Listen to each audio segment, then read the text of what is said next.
Jacinta? Nandito ka. Mangungutang ka na naman, ano?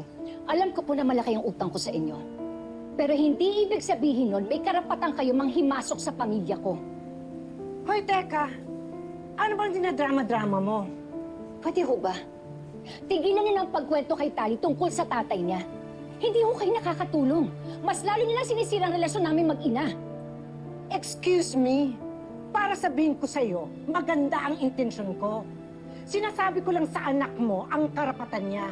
Lalo pat mayaman ng tatay niya. Yun na nga eh. Binibigyan niyo ng maling paniniwala yung bata. Pinapalabas niyo na ganun lang kadali ang lahat. Madali naman talaga eh. Kung hindi ka lang ma-pride. Wala kayong alam sa naging buhay ko. Wala ho kayong alam sa lahat ng pinagdaanan ko. Kaya wala po kayong karapatan na pangunahan ako ang pamilya ko sa pagdidisrupt tungkol dito. Ah, ganon? Eh di sige.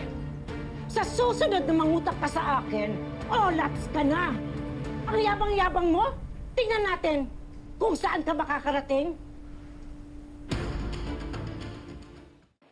Rosel! Kamusta ka na? Anong ginagawa mo dito? May binibili ako kay Jacinta. Alam kong dito ka nagtatrabaho, kaya kinamusta kita.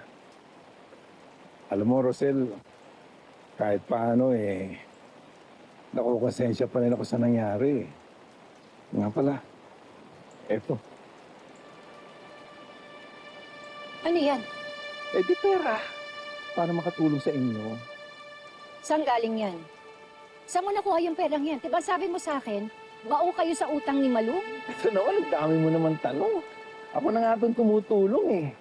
Eto, nanalo ako sa sugal, kaya may pera ako. Masaya ka na. Sinusulan mo ako dahil sa kasalanan niyo sa akin? Suhol, hindi. Konting tulong lang to. Sige na, tanggapin mo na.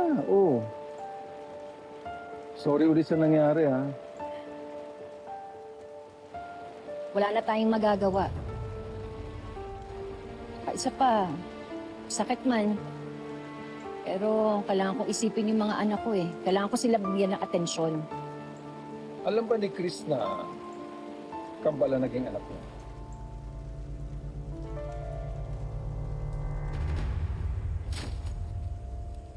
Tyron! Kanina pa kita hinihintay. Bakit?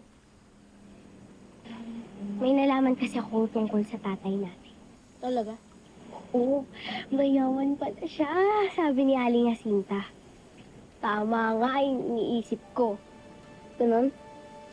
Oo. Bakit? Ayaw mo bang makilala si tatay? Dali, pinagsabihan na nga tayo ni nanay. Kaya wag na natin alamin. Huwag na tayo mangulit. Gusto ko naman talagang makilala si tatay. Kaya lang, paano? Nakakainis kasi si nanay. Bakit kasi siya ganun? Napakadamot. Dali, magtiwala na tayo sa kanya. Di niya naman tayo pinapabayaan eh. Paano mo nakilala si Chris? Ano ka ba? Siyempre nakakwento ni Malu na siya ang tatay.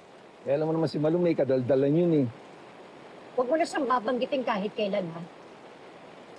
Wala na siyang karapatan sa buhay ng anak ko. At wala ka rin karapatan ipagsabi yun.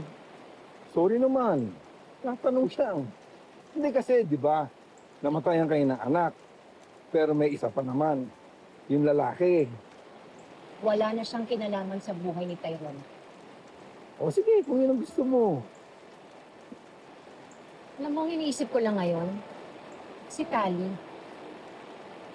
Kilala mo ba yung nanay niya? Hindi. Malamang si Malu baka kilala niya yun. Pero matagal na niya. Ba't tinatanong mo? Kasi isang araw, bigla na lang niyang bawiin si Tali sa akin eh. Huwag mo isipin yun, Rosel. Hindi na babalik yun. Kung bumalik man yun, hindi naman namin sasabihin kung nasan yung anak niya.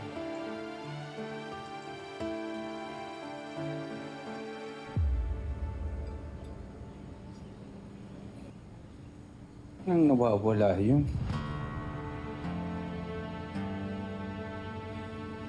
Ano ba kasi yun, kuya? Hindi, nag-withdraw kasi ako ng pera kanina. Kaya masaklap. Nalagay ko yung ID doon sa envelope eh. Nawawala. Malaking halaga ba, kuya? Medyo eh.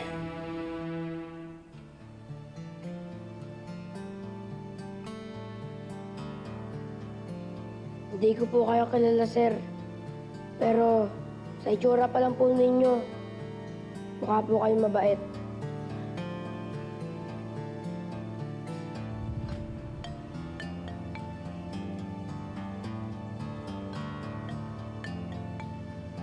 So nag-withdraw ka na naman pala. Pia, Well, I just checked your bank accounts.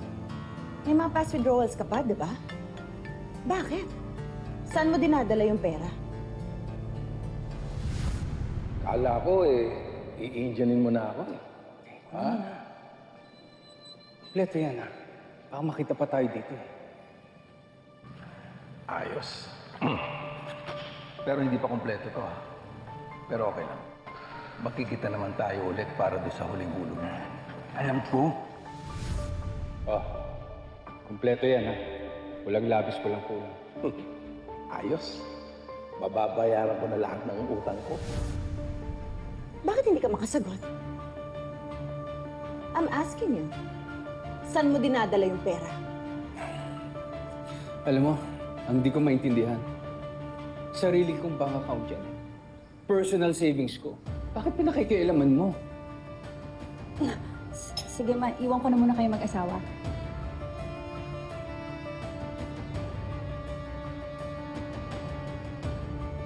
Baka nakakalimutan mo, Chris. Asawa mo ako.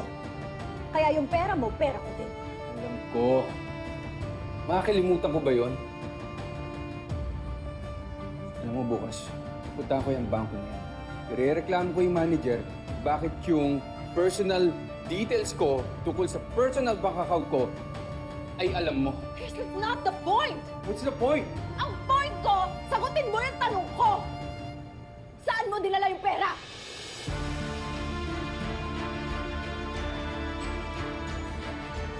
Pia, look. Nag-invest ako, okay? Meron lang ako nakitang business opportunity. Kaya nag-invest ako na kasama ko si Doc Salvio. Yun lang yun. Eh, ba't hindi mo agad sinabi sa akin? Eh, kasi naman, hindi pa tapos eh. Ang gusto ko pag nag-invest ako, ang kwento ko, yung buo na. Para may kwento ko sa inyo buo. Eh, paano kung pumalpak? Wala ka bang tiwala sa akin?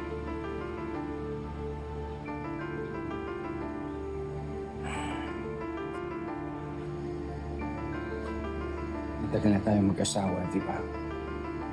Kilala mo ako pagdating sa investment. Sino ba nagpalago ng negosyo natin? Di ba ako? Kaya balatan mo na sa akin to, ha? Itong investment na to. Kaya mo, pag naging successful to, ikaw kwento ko sa'yo lahat. Ikaw unang makakalam.